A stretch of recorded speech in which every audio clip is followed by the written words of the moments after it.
بسم اللہ الرحمن الرحیم۔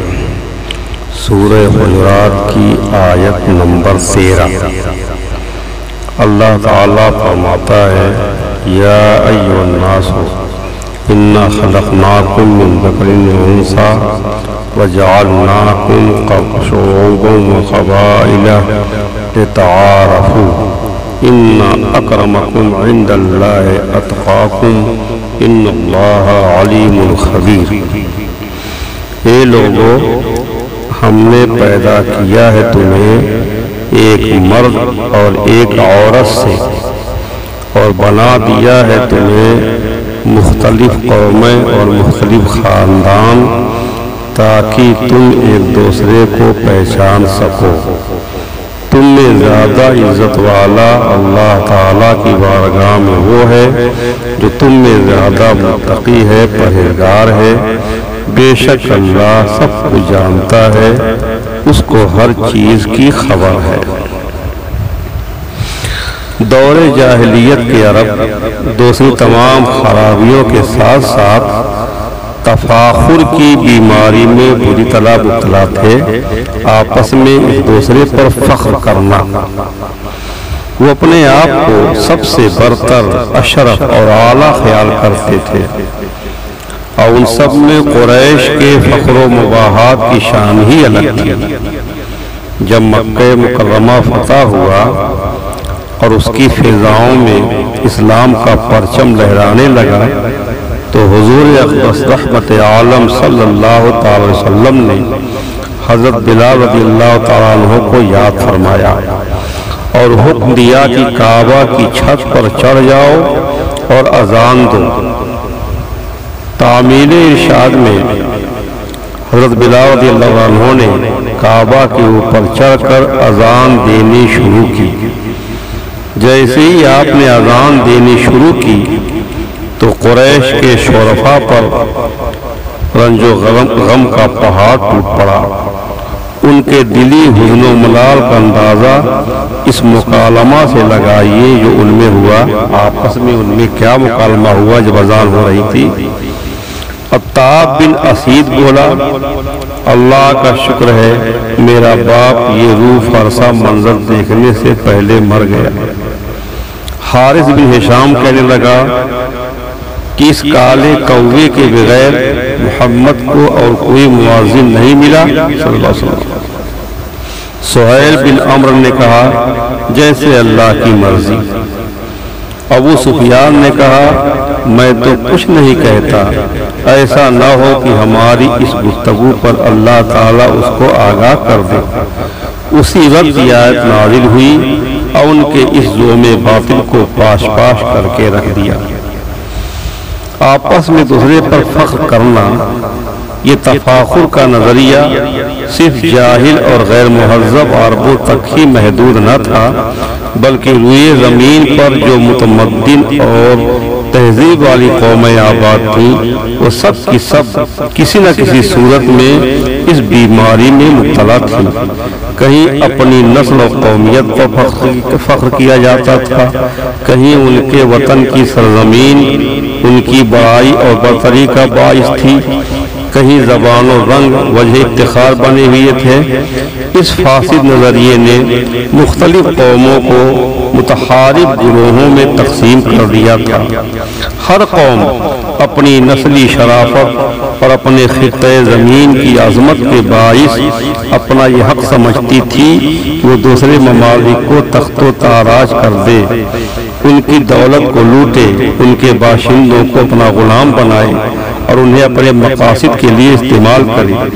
اس شرانگیز نظریے کے باعث جنگ و جدال کا لامتناہی سلسلہ جاری رہا اور شرف انسانی کی قبا تہذیب و تمدن کے علمبرداروں کے ہاتھوں تار تار ہوتی رہی۔ یہ گمراہیاں صرف اس زمانے ہی میں موجود نہ تھیں جنہیں عزم نئے مظلمہ ظلم و ستم کا زمانہ کہا جاتا ہے، بلکہ آج بھی ان کی ہلاکت آفرینیوں سے انسانیت کی جبین شرم کے مارے ارقالود ہوتی رہتی ہے۔ بھارت جسے دنیا بھر میں سب سے بڑا جمہوری ملک ہونے کا دعویٰ ہے، یہاں آج بھی طبقاتی امتیازات جو کہ قائم ہیں۔ بھارت کے طول و عرض میں اس صدی میں بھی اچھوت نہ اعلیٰ ذات کے ہندوؤں کے مندروں میں جا کر پوجا پاٹ کر سکتے ہیں، نہ ہی ان کے ساتھ کھا پی سکتے ہیں۔ سفید فام باشندوں کے اسکول کالج تک مخصوص ہیں، جہاں سیاہ فام حبشی تعلیم حاصل نہیں کر سکتے۔ اپنی قومی برتری کا یہ غرور تھا جس نے جرمن قوم میں ہٹلر کا روپ اختیار کیا اور کروڑوں انسانوں کو موت کے گھاٹ اتار دیا۔ وطنیت، قوم، رنگ، نسل اور زبان کے بتوں کی پوجا آج بھی اسی زور و شور سے ہو رہی ہے۔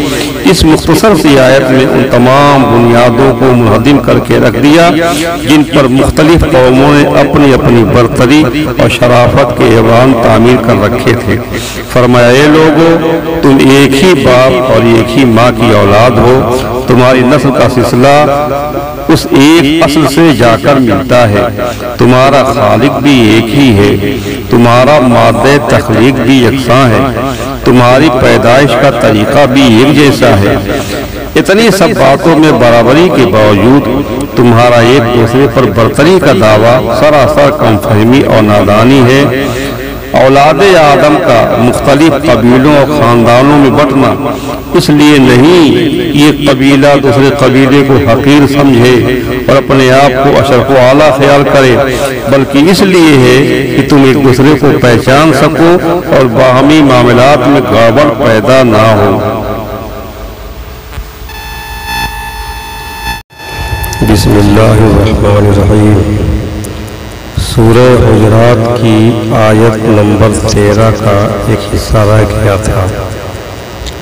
اللہ تعالیٰ فرماتا ہے، ان اکرمکم عند اللہ اتقاکم، تم میں زیادہ عزت والا اللہ کی بارگاہ میں وہ ہے جو تم میں سے زیادہ متقی اور پرہیزگار ہے۔ بے شک اللہ، ان اللہ علیم خبیر، بے شک اللہ سب کچھ جانتا ہے، اسے ہر بات کی خبر ہے۔ کسی خاندان میں پیدا ہونا، کسی زمین کا باشندہ ہونا اور چہرے کی کوئی خاص رنگت، اس میں انسان کی اپنی کوشش اور سعی کا کوئی دخل نہ تھا، اس لیے قرآن کریم نے اس کو وجہ افتخار قرار نہ دیا۔ البتہ ایک چیز ہے جس سے انسان کا مرتبہ دوسرے لوگوں سے برتر اور اعلیٰ ہو جاتا ہے، اور اس میں انسان کی ذاتی کوشش کا بھی دخل ہے، اور وہ ہے تقوی اور پرہیزگاری۔ تقوی اور پرہیزگاری کی بنیاد پر جو معزز اور محترم ہوگا وہ فخر و غرور سے بالکل پاک ہوگا، اور ایسے شخص کا وجود نہ صرف اپنے ملک اور قوم کے لیے باعث خیر و برکت ہوگا بلکہ تمام نوع انسانی اس کے فیض و برکات سے مستفید ہوتی رہے گی۔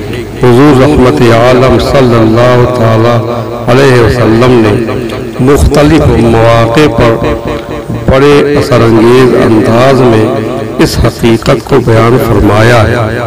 چند ارشادات نبوی سماعت فرمائیے۔ فتح مکہ کے دن حضور صلی اللہ علیہ وسلم نے اپنی اونٹنی قصبہ پر سوار ہو کر طواف کیا۔ مسجد حرام لوگوں سے کھچا کھچ بھری ہوئی تھی، اونٹنی کے بیٹھنے کے لیے بھی جگہ نہ تھی۔ حضور صلی اللہ علیہ وسلم لوگوں کے بازوؤں کا سہارا لے کر اونٹنی سے اترے۔ حضور صلی اللہ علیہ وسلم نے خطبہ ارشاد فرمایا، اس کا ترجمہ یہ ہے کہ سب تعریفیں اللہ کے لیے جس نے تم سے جاہلیت کے زمانے کی خامیاں دور کر دی اور تمہیں تکبر اور غرور سے پاک کر دیا۔ اے لوگو، انسانوں کے بس دو ہی گروہ ہیں، ایک نیک متقی جو اللہ کے نزدیک محترم ہے، دوسرا بدکار بدبخت جو اللہ کے نزدیک حقیر ہے، ورنہ سارے انسان آدم کی اولاد ہیں، اور اللہ تعالیٰ نے آدم علیہ السلام کو مٹی سے پیدا فرمایا۔ حجۃ الوداع کے موقع پر حضور اقدس صلی اللہ علیہ وسلم نے خطبہ ارشاد فرماتے یہ فرمایا، اے لوگو تمہارا رب ایک ہے، کسی عربی کو عجمی پر، کسی عجمی کو عربی پر کوئی فضیلت نہیں، نہ کسی کالے کو سرخ پر اور نہ کسی سرخ کو کالے پر برتری حاصل ہے بجز تقوی اور پرہیزگاری کے۔ اللہ کے نزدیک تم میں زیادہ عزت والا وہ ہے جو زیادہ متقی اور پرہیزگار ہے۔ لوگوں کیا میں نے اللہ کا حکم پہنچا دیا؟ سب نے ایک زبان ہو کر کہا یا رسول اللہ بے شک آپ نے پہنچا دیا۔ فرمایا جو یہاں موجود ہیں وہ یہ حکم ان لوگوں تک پہنچا دے جو یہاں موجود نہیں ہیں۔ اور ارشاد فرمایا تم سب آدم کی اولاد ہو اور آدم کو مٹی سے پیدا کیا گیا۔ لوگ اپنے باپ دادا پر فخر کرنے سے باز آ جائیں ورنہ وہ اللہ کے نزدیک گوبر کے کالے کیڑے سے بھی زیادہ حقیر اور ذلیل ہوں گے۔ اور ارشاد فرمایا اللہ تعالی قیامت کے دن تم سے تمہارے حسب و نسب کے بارے میں سوال نہیں کرے گا۔ اللہ تعالیٰ کے نزدیک تم میں سے زیادہ محترم وہ ہوگا جو زیادہ متقی ہوگا۔ اور فرمایا اللہ تعالیٰ تمہاری شکلوں اور مالوں کی طرف نہیں دیکھتا بلکہ وہ تمہارے عملوں کی طرف دیکھتا ہے۔ قرآن کریم کی اس تعلیم اور نبی کریم صلی اللہ علیہ وسلم کے ان ارشادات کا اعجاز تھا کہ ایک ایسی امت معرض وجود میں آ گئی جن کے نزدیک عظمت و بزرگی کا معیار صرف تقوی اور پارسائی ہے۔ باقی تمام جھوٹے امتیازات مٹ گئے، فخر و مباحات کے جملہ اسباب کا قلع جمع ہو گیا۔ بسم اللہ الرحمن الرحیم۔ سورہ حجرات کی آیت نمبر 14۔ اعوذ باللہ من الشیطان الرجیم، بسم اللہ الرحمن الرحیم۔ قالت الاعراب آمنا قل لم تؤمنوا ولكن قولوا اسلمنا ولما يدخل الایمان فی قلوبکم وإن تطیعوا اللہ ورسولہ لا یلدکم من اعمالکم شیئا ان اللہ غفور رحیم۔ اعراب کہتے ہیں، دیہات والے اعراب کہتے ہیں کہ ہم ایمان لائے، وہ اپنے مومن ہونے کا دعویٰ کرتے ہیں کہ ہم ایمان لے آئے۔ قل اے حبیب آپ فرما دیجئے کہ لم تؤمنوا کہ تم ایمان تو نہیں لائے، ولیکن قولوا اسلمنا البتہ یہ کہو کہ ہم نے اطاعت قبول کی، ہم مطیع ہو گئے۔ ولما يدخل الایمان فی قلوبکم اور ابھی ایمان تمہارے دلوں میں داخل نہیں ہوا۔ وَإِن تُطِيعُوا اللَّهَ وَرَسُولَهُ اور اگر تم سچے دل سے اطاعت کرو گے اللہ اور اس کے رسول کی تو لا یلدکم من اعمالکم شیئا تو وہ ذرا کمی نہیں کرے گا تمہارے اعمال میں۔ ان اللہ غفور رحیم بے شک اللہ تعالی بخشنے والا بہت رحم کرنے والا ہے۔ قبیلے بنی اسد کے لوگ ایک سال قحط سالی میں سوکھے میں مبتلا ہوئے، قحط سالی کا شکار ہو گئے، بھوکے مرنے لگے۔ بارگاہ رسالت میں حاضر ہو کر زبان سے اسلام کا اقرار کیا، یہ کہا کہ ہم مسلمان ہو گئے، لیکن ان کے دل نور ایمان سے محروم تھے، وہ دل سے ایمان نہیں لائے تھے۔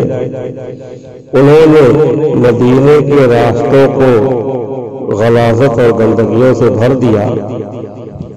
وہ حضور صلی اللہ علیہ وسلم کی خدمت میں آ کر عرض کرتے کہ ہم اپنے بال بچے لے کر آپ کے پاس آ گئے ہیں، دوسرے قبیلوں کی طرح ہم نے آپ کے ساتھ جنگ نہیں کی، اس لیے آپ ہمیں ہماری ضروریات مہیا فرمائیے، کھانے پینے کا سامان دیجیے، سواری کے لیے جانور دیجیے۔ اس طرح وہ حضور صلی اللہ علیہ وسلم پر اپنا احسان جتلاتے تھے۔ ان کے علاوہ اور بھی کئی قبیلے مزینہ، جزینہ اور اسلم تھے جو احسان جتلانے کے لیے ایسی باتیں کرتے۔ اللہ تعالیٰ نے اپنے محبوب صلی اللہ علیہ وسلم کو حکم دیا کہ انہیں فرمائے کہ تمہارے دلوں نے ایمان قبول نہیں کیا، تم تو فقط دنیاوی فائدہ حاصل کرنے کے لیے اور قتل اور قید ہونے سے بچنے کے لیے مسلمانوں کے زمرے میں شامل ہو گئے ہو۔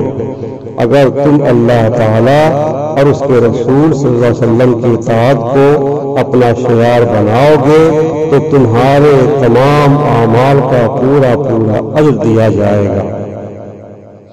آیت نمبر 15 انما المؤمنون الذین آمنوا باللہ ورسولہ ثم لم يرتابوا وجاهدوا بأموالهم وأنفسهم في سبيل الله أولئك هم الصادقون۔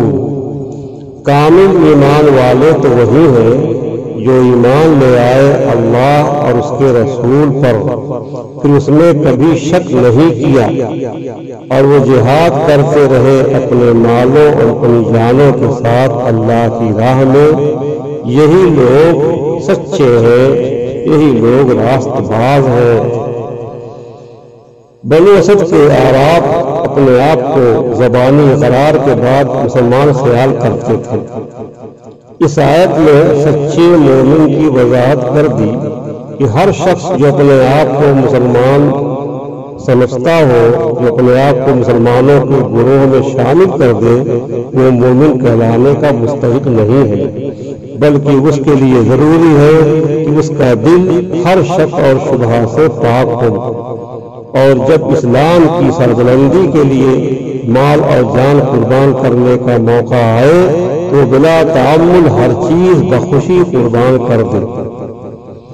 اس آیت سے بعض لوگ اس غلط فہمی کا شکار ہو جاتے ہیں کہ قرآن کریم کی اصطلاح میں ایمان اور اسلام دو الگ الگ چیزیں ہیں۔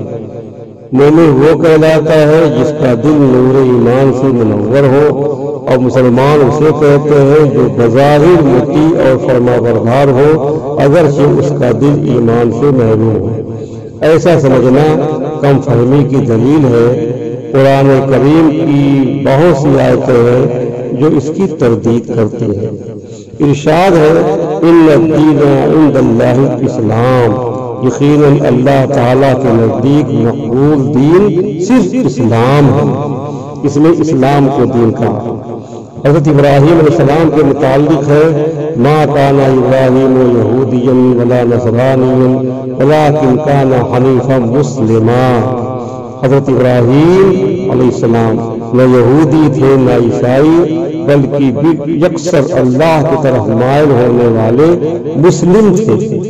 حضور صلی اللہ علیہ وسلم کی ذات پاک کے متعلق ارشاد ہے قل انی امرت ان اکون اول من اسلم، آپ فرمائیے مجھے حکم دیا گیا ہے کہ میں سب سے پہلے اسلام لے آؤں۔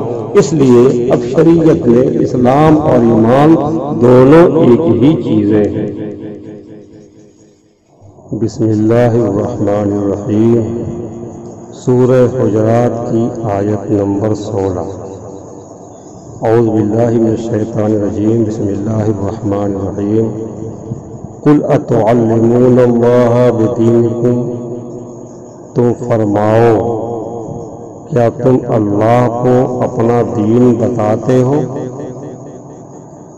اس کے پہلے کی دو آیتیں یعنی آیت نمبر 14 اور آیت نمبر 15 جب نازل ہوئی دو آیتیں تو اعراب سید عالم صلی اللہ علیہ وسلم کی خدمت میں حاضر ہوئے اور انہوں نے قسمیں کھائیں کہ ہم مخلص مومن ہیں، ہم دل سے کلمہ پڑھتے ہیں، صرف زبان سے نہیں۔ اس پر یہ آیت کریمہ نازل ہوئی اور سید عالم صلی اللہ علیہ وسلم کو خطاب فرمایا گیا کہ حبیب تم فرماؤ کہ کیا تم اللہ کو اپنا دین بتاتے ہو؟ واللہ یعلم ما فی السماوات و ما فی الارض، اور اللہ جانتا ہے جو کچھ آسمانوں میں ہے اور جو کچھ زمین میں ہے، اس سے کچھ مخفی نہیں۔ واللہ بکل شیء علیم، اور اللہ سب کچھ جانتا ہے۔ مومن کا ایمان بھی جانتا ہے، منافق کا نفاق بھی جانتا ہے، تمہارے بتانے اور خبر دینے کی حاجت نہیں۔ آیت نمبر 17 یمنون علیک ان اسلموا، وہ احسان جتلاتے ہیں آپ پر کہ وہ اسلام لے آئے۔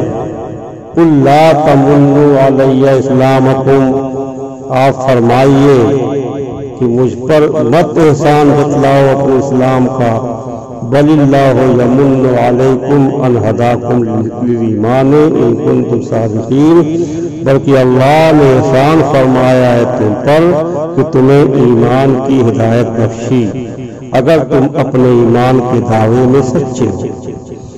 عرب کے بعض بادیہ نشین قبائل اسلام قبول کرتے اور پھر آ کر احسان جتلاتے کہ دیکھو ہم نے اپنا آبائی دین ترک کر دیا ہے اور آپ کا دین قبول کر لیا ہے، ہم نے غیر مسلم قبیلوں سے اپنے دیرینہ تعلقات آپ کی خاطر توڑ لیے ہیں، ہمیں اناج کی ضرورت ہے، اناج دیجیے، ہمارے پاس سواری کے لیے جانور نہیں ہے، وہ مہیا کیجیے۔ اس آیت میں اللہ تعالیٰ نے ان کی اس غلط فہمی کو دور کر دیا کہ تمہارا احسان نہیں کہ تم نے اسلام قبول کیا، بلکہ یہ تو تم پر اللہ تعالیٰ نے احسان فرمایا کہ تمہیں اسلام قبول کرنے کی توفیق عطا فرمائی۔ اگر وہ تمہیں حق قبول کرنے کی توفیق نہ بخشتا تو تم اس نعمت عظمیٰ سے محروم ہی رہتے، کفر پر مرتے اور جہنم میں جاتے۔ احسان نہ جتلاؤ بلکہ اپنے رب کے اس فضل و کرم پر شکر کے سجدے بجا لاؤ کہ آج تمہارا شمار غلامان مصطفیٰ صلی اللہ علیہ وسلم میں ہو رہا ہے۔ حضرت شیخ سعدی رحمۃ اللہ علیہ نے اس کی خوب تفسیر فرمائی ہے، شکر خدائے تم کی موفق شدی بخیر، ظلام و فضل نہ معطل گزاشتت، منت منہ کی خدمت سلطان ہمیں کنی، منت شناس حضور کی بخدمت بداشتت، یعنی خداوند کریم کا شکر ادا کر کہ اس نے تجھے نیکی کی توفیق دی ہے اور اس نے تجھے اپنے انعام و احسان سے محروم نہیں رکھا۔ یہ احسان مت جتلا کہ تو بادشاہ کی خدمت کر رہا ہے، بلکہ اس کا احسان سمجھ، اس کا احسان مان کہ اس نے تجھے اپنی خدمت کا موقع دیا ہے۔ 18ویں اور آخری آیت، ان اللہ یعلم غیب السماوات والارض واللہ بصیر بما تعملون، یقیناً اللہ تعالی آسمانوں اور زمین کے سب چھپے بھیدوں کو خوب جانتا ہے اور اللہ تعالیٰ خوب دیکھ رہا ہے جو تم کر رہے ہو۔